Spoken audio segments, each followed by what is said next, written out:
Hey, MzeroA Nation, Jason here with Tom Frick, one of our great CFIs right now. Sitting here today, Tom has more hours in 2020 in 23 Mike Zulu than I do. That's terrible, isn't it? Tom and Chris worked so hard to bring 23 Mike Zulu home after the damage from the tornado up at Oshkosh that sustained, felt like it was gone forever. Finally had a window where the freezing levels were not at the surface. Right. Tom said, I'm available. Chris said he's available. They met up in Oshkosh and flew 23 Mike Zulu home. 11.3 hours total? 11.3 hours in the Hobbs over 2 days. Yep. Talk to me about the flight. I mean, you actually mentioned when you landed, you were VFR the whole way. Like, yes. What are the odds on how long is that, 1,100 miles, something like that? It was 963 miles. You've got a good memory. Yeah. 963 miles. And you didn't need to be IFR once. You're VFR the whole way. We were VFR. That's rare. Yeah, that's rare. Top to bottom, VFR the whole way. That was awesome. Wow. So talk to me about it. Yeah. So we got up to Oshkosh. We met Myers Aviation. Yeah, Nate. Nate. Yeah. We met Nate on Sunday morning and took care of all the paperwork and got the plane out of the hangar and started it up. It was cold up in Wisconsin. It was very cold. There was still snow on the ground and when we took off, there was plenty of snow. We took the plane out. We ran it once around the pattern just to make sure everything was good, and then we decided to depart to the south. We are in 23 Mike Zulu. Yes, it is flying. We have just picked it up from Oshkosh. I am in the plane with Chris McCarthy, another of our MzeroA instructors. We got up bright and early this morning, did a thorough pre-flight on 23 Mike Zulu after all of its repairs, and took off from Oshkosh. We are currently right about, we can see the shores of Lake Michigan, heading south almost to Milwaukee. The plane appears to be running well, and it's looking good. Had some shots of the outside, and looks good. What do you think, Chris? We've got a beautiful day for flying. Can't ask for much better weather for the entire East Coast, so got to take advantage of it. Got some beautiful VFR flying ahead of us. Looking forward to seeing Chicago. We'll be having some shots of Chicago right over the right wing here as we cross over the lake. We went past Chicago and we made it all the way to Bloomington, Indiana. FlightAware, yeah. Yep, so Bloomington, Indiana was our first stop. Chris and I were hungry at that point, so we got a crew car and just got some lunch real quick and then jumped back in the plane, and we made it as far south as Gadsden, Alabama. I saw that, Northern Alabama area. So, and controllers were great. We got VFR flight following the whole way. Didn't have a problem with Chicago. I was saying, how was Chicago on VFR? They were cool? They were actually very cool on it. Wow. And they've been difficult to me on an IFR flight plan. Yep. Well, we were up higher, and what we decided to do is we decided to go down low and stay underneath the Bravo shelf and right along the coast on the over the lake. Yeah, it was gorgeous. Right past downtown Chicago. So. That's awesome. Now you made it. Let's talk about the decision making. You made it to Northern Alabama. There was still some daylight, everything else. You decided to call it a night. Talk me through the decision making process. Because it's easy to say, I'm in Alabama, Florida's just right there, we can make it home. Right. But you made the prudent, smart decision to call it a night. We did, and Chris and I had that discussion as we were going down, and we were talking about how good we felt at that point. Sure. But I was looking at it and saying, okay, this is 2/3 of the way. We've got another 3.5 hour leg to go behind us. It's definitely going to be late at night, but it'll be 9, 10 o'clock at night by the time we get there. We'll have 11 hours worth of flying under our belts for the day. Are we prepared to do that? And I emphatically said, I'm not.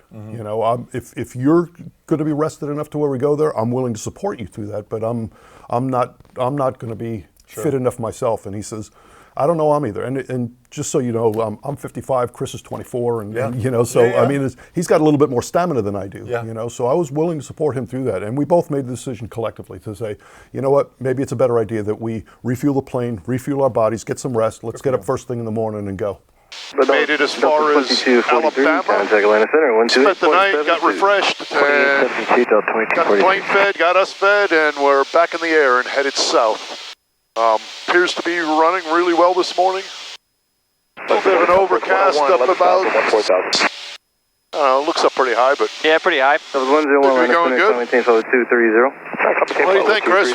We've got this final leg going down to Ocala. I think they're going to be down there waiting for us. Yeah, I'm looking forward to seeing everybody. Looking forward to getting this thing back to its rightful hangar, back to its rightful owners. And it's just another good day for flying, and looking forward to a nice about 3.5 hour flight. So it should be a great day.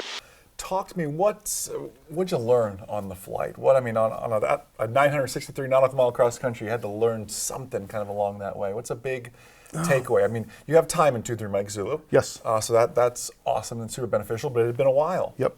So I learned a lot more about the avionics. The Avidyne system is awesome, you know, and I got to play through menus and all sorts of stuff in there, and I wanted to get myself even more familiar. I mean, I already am familiar with it, but just dig in there and find all the things that are hidden down inside of it and all the little shortcuts and things that you can do.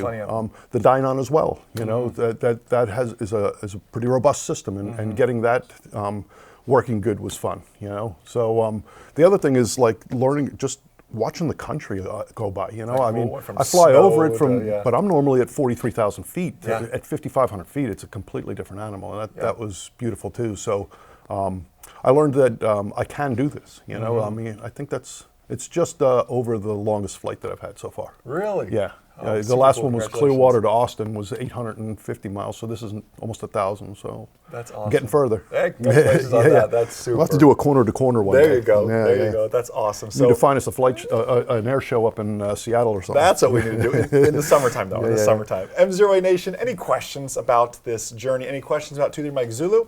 Be certainly happy to keep you up to date on that. It is probably, by the time you're watching this, at the paint shop by now. New paint, getting wrapped, everything else. If you've seen the footage of green ailerons and silver wings. And everything else. It's kind of all over the place. So it's in need of some paint now, as you can imagine, and a new wrap on top of that for our cool little signature pixel camo there. We'll be keeping you up to date on that entire process. Any questions for myself, this team here, Tom included, please leave them on YouTube or on Facebook, and you'll get a response from one of us. Enjoy the rest of your day, and most importantly, remember, a good pilot is always learning. Have a great day, guys. We'll see you. Hawk 23 Mike Zulu, Atlanta approach. Compass altimeter 3054, say destination. 54, and we are going to Oscar Charlie Foxtrot.